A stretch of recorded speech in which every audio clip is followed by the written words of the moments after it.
Hai Sobat YouTube semuanya, kembali lagi di channel Pojok Inggris.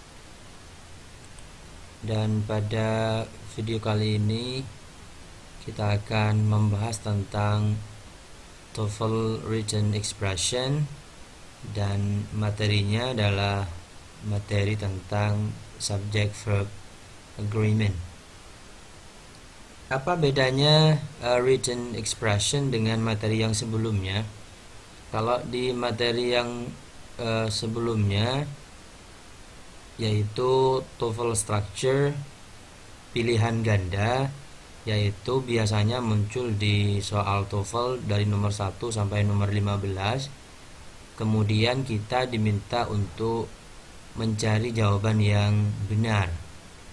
Berbeda dengan TOEFL Written Expression, TOEFL Written Expression itu muncul di soal TOEFL pada nomor 16 sampai nomor 40, dan kemudian kita diminta untuk mencari jawaban yang salah.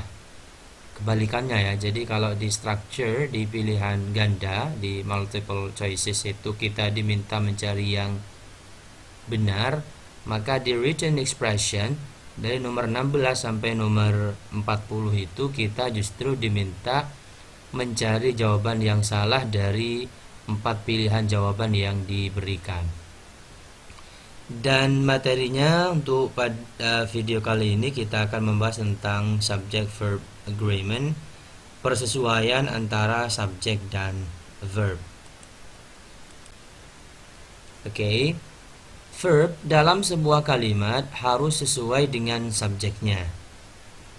Jadi a verb dalam kalimat itu harus sesuai atau cocok dengan subjek dalam kalimat.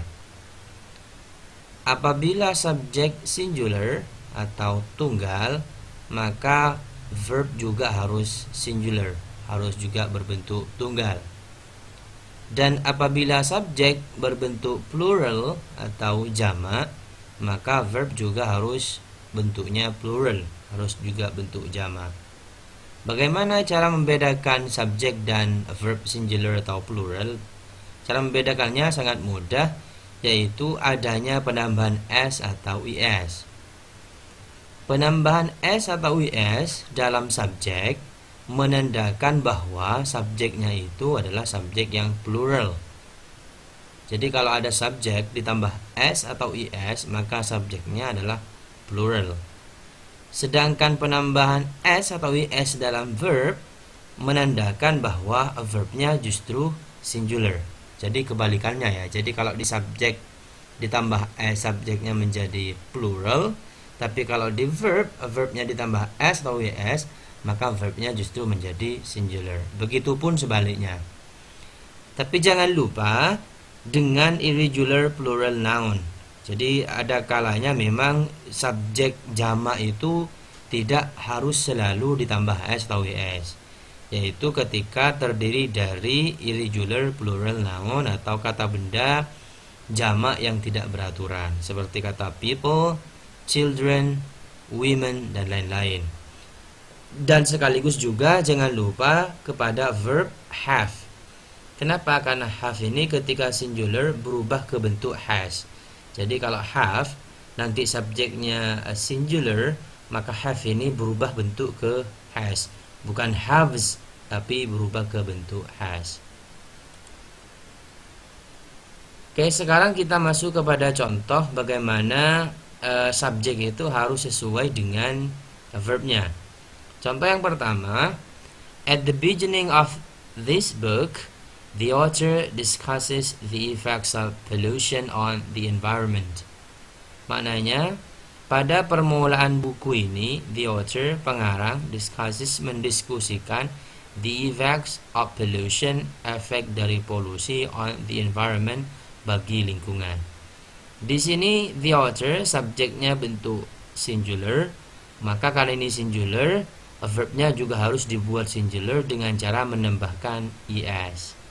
Jadi asal mulanya discuss berubah menjadi discusses. Sebaliknya ketika the author ini nanti dibuat jamak ditambahkan s, maka verbnya jangan ditambahkan s atau is, dibuat jamak juga. Seperti contoh nomor 2 ini. At the beginning of this book, the authors discuss the effects of pollution on the environment. Jadi karena di sini sudah dibuat jamak the authors, maka verbnya discuss juga dibuat jamak. Contoh yang ketiga, psychologists have observed that large part of the brain's activity is beyond one's awareness. Psikolog telah menilai bahwa large part, sebagian besar, of the brain's activity, kegiatan dari otak, is beyond one's awareness, di luar kesadaran manusia. Jadi sini psychology subjeknya jamak, maka verbnya juga dibuat jamak, have.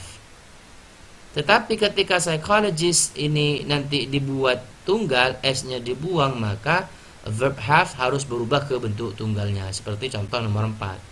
Psychologist has observed that large part of the brain's activity is beyond one's awareness. Jadi sekali lagi, subjek dan verb itu harus sesuai, harus cocok. Istilah dalam bahasa Inggrisnya disebut dengan subject verb agreement, persesuaian antara subjek dan verbnya. Catatan yang perlu diingat oleh teman-teman, walaupun terlihat agak sederhana, jadi contoh yang tadi itu kan terlihat sangat mudah begitu ya. Cuman ada beberapa situasi di mana subjek dan verb itu, subjek verb agreement itu agak terlihat tricky. Tricky itu maksudnya mengecoh. Ketika satu, ada prepositional phrase. Ya, jadi after prepositional phrase, kemudian nomor 2 after expressions of quantity, nomor 3 after inverted verbs, dan keempat after certain words. Jadi di kasus 4 ini, after prepositional phrase sampai certain words ini, nanti teman-teman harus hati-hati karena memang menjebak. Kalau tadi itu kan sederhana, tinggal kenapa? Karena subjek, setelah subjek langsung verb. Nanti kalau ada prepositional phrase, kemudian expression of quantity, subjeknya, kemudian inverted verb, dan certain words, nanti teman-teman perlu hati-hati. Lah fokus kita pada video pembelajaran kali ini, fokus kita adalah subject verb agreement after prepositional phrase. Jadi persesuaian antara subjek dan verb setelah prepositional phrase. Contoh nomor 1 ini. The interrogation conducted by 3 police officers has lasted for several hours. Subjeknya yang dicetak hijau ini, the interrogation, kemudian verbnya has. Jadi karena subjeknya ini tunggal, interrogation ini kan bentuk tunggal, maka verbnya juga harus berbentuk tunggal, has. Jangan terpengaruh kepada kata yang terletak sebelum has, yaitu kata officers. Kenapa? Karena officers ini adalah objek dari by 3 police officers. Officers yang bentuknya jamak ini adalah objek dari by, jadi nggak ngaruh ya. Jadi prepositional phrase itu object of preposition istilahnya, tidak mempengaruhi verbnya ya, tidak mempengaruhi verb. Verb itu harus selalu sesuai dengan subjek aslinya. Maknanya interogasi yang dilakukan oleh 3 perwira polisi itu telah berakhir selama beberapa jam. Contoh yang kedua, the climbers on the sheer face of the mountain need to be rescued. Pendaki di lereng gunung itu perlu ditolong. Jadi subjeknya the climbers, ini bentuknya plural ya, ada tandanya as, maka nanti verbnya juga harus berbentuk plural, yaitu need. Ya, jadi need ini bentuk plural. Kok tahu? Karena tidak ada s atau is, karena verb itu plural kalau tidak ada s atau is. Jadi need ini jangan terpengaruh ke kata mountain. Walaupun mountain di sini tunggal, di sini bukan subjek. Mountain ini adalah objek dari on the sheer face of the mountain. Jadi subjeknya yang climbers. Jadi need harus merujuk ke climbers. Jadi prepositional phrase itu tidak mempengaruhi bentuk verbnya. Contoh yang ketiga, the tenants in the apartment next to mine are giving a party this evening. Penyewa di apartemen next to mine, sebelah apartemenku, are giving, sedang mengadakan party, sebuah pesta, this evening, malam ini. Jadi tenants bentuknya jamak, maka verbnya juga harus berbentuk jamak, yaitu kata are. Jadi sekali lagi jangan terpengaruh ke kata mine, karena mine ini objek dari in the apartment next to mine. Namanya ini prepositional phrase, yaitu frase yang diawali oleh preposition. Next, sekarang kita latihan. Ya, saya punya 2 soal. Ini yang dimaksud dengan written expression namanya. Jadi kalau di video-video sebelumnya kan pilihan ganda itu A, B, C, D gitu ya. Kemudian itu kalau di TOEFL itu biasanya dari nomor 1 sampai nomor 15, namanya structure. Kita diminta untuk memilih yang benar. Kalau di written expression dari nomor 16 sampai nomor 40 dalam TOEFL ITP atau PBT bentuknya kayak gini ya, written expression namanya. Ada 4 kata yang digaris bawah, kemudian kita diminta untuk memilih yang salah. Nah, sebaliknya ya, kalau dari nomor 1 sampai 15 diminta memilih yang benar, maka dari 16 sampai 40 justru kita diminta untuk memilih yang salah. Caranya, kalau soalnya berbentuk written expression, cara cepat menjawabnya, kita langsung fokuskan perhatian kita kepada kata yang bergaris bawah. Jadi nomor 1 ini kita lihat on improving, kemudian were, kemudian shortly, kemudian by congress. Setelah kita melihat keempat-empatnya ini, tinggal kita mencocokkan dengan kata setelah atau sebelumnya. Jadi A ini on improving, ini benar ya. On improving, improve karena diawali oleh on biasanya berubah menjadi verb ing, on improving, sudah benar.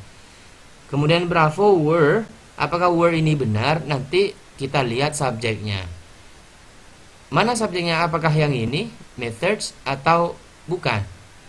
Jadi subjeknya ini bukan methods ya, subjeknya dari kalimat nomor 1 ini justru yang work. Work ini bentuknya singular apa plural? Singular ya, karena tidak ada penambahan s atau es. Maka karena subjeknya singular, verbnya juga harus berbentuk singular. Ya berarti yang salah yang bravo. Harusnya di sini diganti dengan was. Jadi work on improving industrial disposal methods was begun in the early 1970s, shortly after the Clean Air Bill was passed by Congress.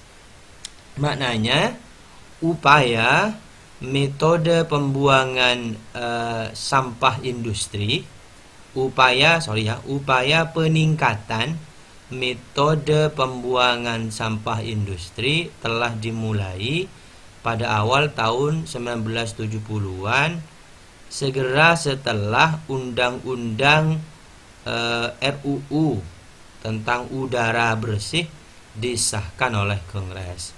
Jadi di sini were-nya diganti dengan was. Kenapa? Karena subjeknya tunggal, yaitu kata work. Methods ini bukan subjek, melainkan ini object of preposition, objek dari kata on. On improving industrial disposal methods ini adalah prepositional phrase. Jadi yang salah yang bravo.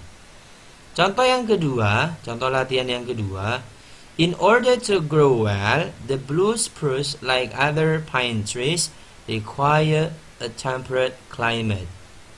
Well, ini sudah benar ya. In order to grow well, bentuknya sebagai adverb. Kemudian like, preposition, ya, other, like other pine trees, ini sudah like juga benar, other juga sudah benar bentuknya gitu ya. Ini sudah nounnya. Tinggal yang salah berarti yang delta. Require ini yang salah. Kenapa? Karena require ini tidak cocok dengan subjeknya. Subjeknya mana? In order to grow well ini bukan subjek ya, tapi keterangan ya, yang bentuknya prepositional phrase.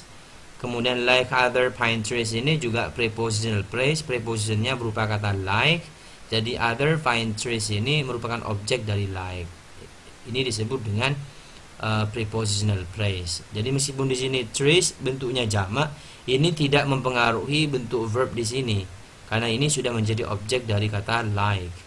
Jadi yang subjeknya yang ini, the blue spruce ini. Ya, jadi di sini harus dikasih as karena di sini sudah tunggal, maka dibuat tunggal. Requires. In order to grow well, agar supaya tumbuh dengan baik, pohon cemara yang berwarna biru seperti pohon-pohon cemara yang lain membutuhkan cuaca yang sedang, temperate climate, cuaca yang sedang. Jadi jawabannya yang require karena di sini tidak tunggal. Kenapa harus dibuat tunggal? Karena subjeknya bentuknya juga tunggal. Seperti kata tadi, subjek dan verb itu harus sesuai. Namanya subject verb agreement, persesuaian antara subjek dan verb. Itu saja barangkali untuk materi pembelajaran kita pada video kali ini. Semoga bermanfaat. Kalau ada pertanyaan silakan bisa ditanyakan di kolom komentar. Sampai jumpa pada video pembelajaran berikutnya.